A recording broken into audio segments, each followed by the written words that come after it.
बल्दियाती इंतखाबात का दूसरा मरहला मुलतवी होने पर तहरीक इंसाफ सड़कों पर आ गई। सूबाई इलेक्शन कमीशन के दफ्तर के बाहर एहतजाजी धरना दे दिया।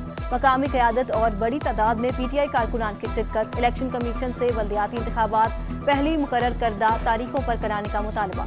सिंध के 16 अजला में बल्दियाती इंतखाबात 24 जुलाई की बजाय अब 28 अगस्त को होंगे।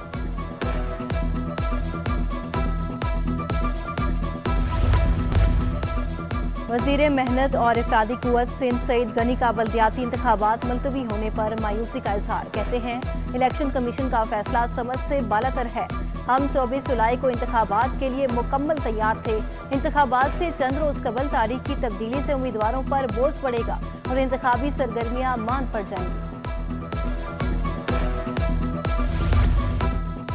पीपल्स पार्टी शिकस्त देखकर बल्दियाती इलेक्शन से भाग गई। साबिक स्पीकर कौमी असम्बली असद कैसर की सियासी मुखालिफिन पर कड़ी तनकीद। कहते हैं पीपल्स पार्टी सिंध के बल्दियाती इलेक्शन से बारिश का बहाना बनाकर भागी है। मुल्क की मईशत हुकूमत से नहीं संभल रही। डॉलर और सोने की कीमतें बेकाबू हो चुकी हैं।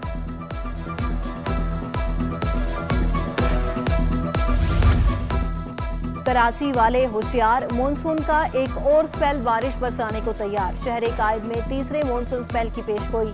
चीफ मेट्रोलॉजिस्ट सरदार सरफराज ने बताया कि कल रात को मानसून का सिस्टम सिंध में दाखिल होगा। शहर कायद में बारिश 24 से 26 जुलाई तक होगी। बारिश 24 जुलाई की शाम और रात में मुतवक्के है। 25 जुलाई को कराची में तेज बारिश हो सकती है। इधर कराची समेत सिंध भर में बारिशों से फसलें मुतासर। सिंध हुकूमत ने फसलों को नुकसानात की तफसीलात तलब कर दी।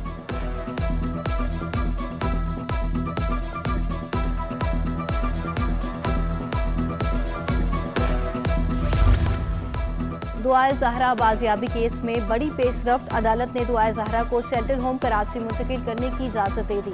अदालत ने ऑब्जर्वेशन दी। बज़ाहिर दुआए ज़हरा अपने शोहर के साथ भी नाखुश है और साथ रहना नहीं चाहती। दुआए ज़हरा वालिदैन से भी खौफजदा है, इसलिए शेल्टर होम में रहना मुनासिब है। दुआए ज़हरा के इकबाल से मुतालिक ट्रायल कोर्ट ही हतमी फैसला करेगी। इधर सिटी कोर्ट ने ज़हीर और भाई की अबूरी जमानत भी मंजूर कर ली। अदालत का मुल्जिमान को 1-1 लाख रुपए के मुसल्लके जमा कराने का हुक्म। दूसरी जानिब दुआए ज़हरा की तफ्तीश SIU मुंतकिल। SIU अफसर DSP सईद रिंद तफ्तीश करेंगे। के इलेक्ट्रिक की एक बार फिर बिजली गिराने की तैयारियां। के इलेक्ट्रिक ने बिजली महंगी करने की दरखास्त नेपरा में दायर कर दी। बिजली 11 रुपए 39 पैसे फी यूनिट महंगी करने की दरखास्त की गई। नेपरा के इलेक्ट्रिक की दरखास्त पर 28 जुलाई को समाअत करेगा। इजाफा जून की माहाना फ्यूल एडजस्टमेंट की मद में होगा।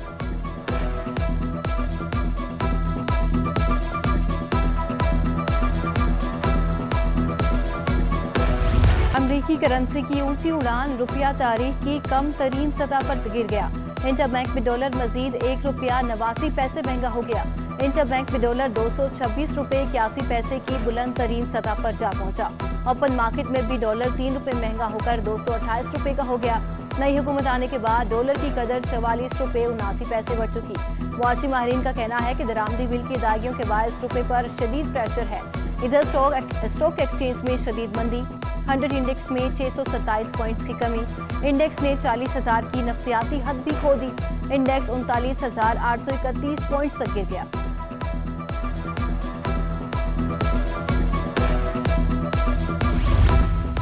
रुपए की कदर में तेजी से कमी पर FPCCI का हुकूमत से बड़ा मुतालबा। इरफान इकबाल शेख जो कहते हैं कि आइंदा 2 रोज में गवर्नर स्टेट बैंक तैनात किया जाए।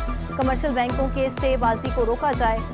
अगले 15 रोज के लिए डॉलर को फिक्स किया जाए। हुकूमत NCOC की तरह इकोनॉमिक डिजास्टर मैनेजमेंट कायम करे। इरफान शेख ने रुपए की गिरती कीमत को कौमी सलामती के लिए खतरा करार दे दिया।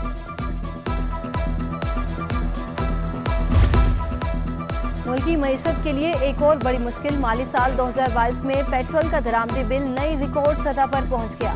मुल्क की तारीख में पहली बार पेट्रोलियम ग्रुप का दरामदी बिल 23 अरब 31 करोड़ डॉलर हो गया। गुज़िश्ता माली साल के मुकाबले में पेट्रोलियम ग्रुप की दरामदात में 105% का नुमाया इजाफा।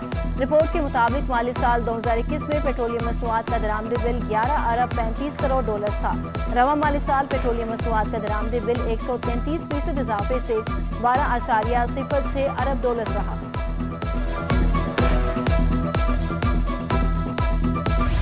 कराची में कोरोना के वार थम ना सके। 24 घंटों में मजीद 269 अफराद में वायरस की तशखीस हो गई। एक रोज में मुस्बत केसेस की शरह 2.87% तक रिकॉर्ड की गई। सिंध भर में कोरोना केसेस की शरह 2.76% हो गई। शहर में सेहत की सहूलियात का फुकदान। लांधी कार्डियक इमरजेंसी अस्पताल में रात की शिफ्ट में काम बंद कर दिया गया। डॉक्टर्स और स्टाफ की कमी के बायस रात में काम बंद किया गया। स्टाफ और डॉक्टर्स की तैनाती के बाद दोबारा काम शुरू कर दिया जाएगा। इंतजामिया का मौका।